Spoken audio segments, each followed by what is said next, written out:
Bonjour, nous voici dans l'épisode 9 de nos histoires de chansons. C'est vrai que tous les jours, je me demande quelle chanson je vais vous raconter.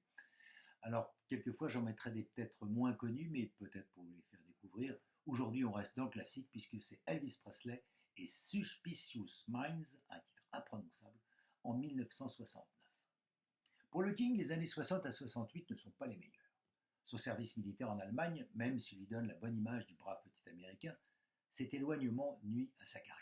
À son retour, par esprit de lucre, son manager, le pseudo-colonel Parker, lui fait faire des films à Hollywood, généralement des niaiseries dans lesquelles il chante, souvent des chansons aussi niaises que le film. Petit à petit, le succès de ces films décroît et les financements se tarissent. Parker a la bonne idée de faire revenir Presley à ce qu'il fait de mieux, chanter du rock. Le public ne l'a pas vu à la télé depuis 1960 et il signe un deal avec la chaîne ABC pour un show spécial simplement intitulé Elvis. Enregistré fin juin, le show est diffusé le 3 décembre 68 et c'est un énorme succès. Elvis, tout de cuir noir vêtu sur une scène centrale en forme de ring, est éblouissant, sans doute une des meilleures prestations de sa carrière. La suite est évidente, retour en studio pour un nouvel album.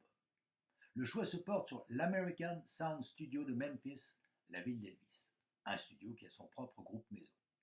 Chips Moman, producteur pour cet album, cherche des chansons. Or, au début de 68, Chips a produit un auteur-compositeur, Mark James, et sa chanson Suspicious Minds. Mark raconte qu'il a écrit la chanson un soir, tard, improvisant sur sa guitare, lorsqu'il a trouvé cette mélodie efficace. Pour le texte, il se sert de sa propre vie.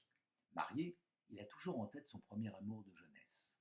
Sa femme a quelques soupçons. Suspicious Minds, nous y sommes. Chips Moman présente la chanson à Presley, lui précisant qu'elle a fait un flop.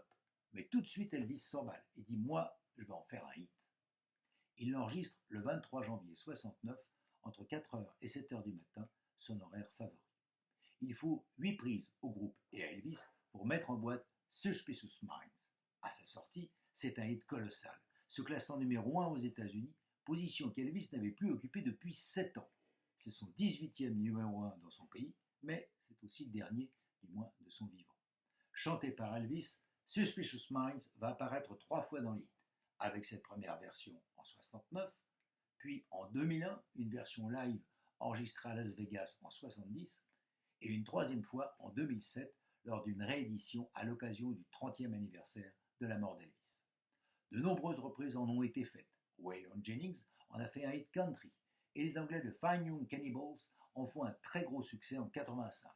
Mark James écrira d'autres hits pour le King, dont le célèbre Always on My Mind. Quant à Elvis, il va s'engraisser financièrement et physiquement plusieurs années à Las Vegas. Mais ça, c'est une autre histoire de rock'n'roll. Je vous mets le lien, bien sûr, pour écouter la chanson et pour la voir sur YouTube. Je vous souhaite une bonne fin de journée, un bon week-end. Oh, passez-le chez vous, c'est encore ce qu'il y a de mieux. Bye.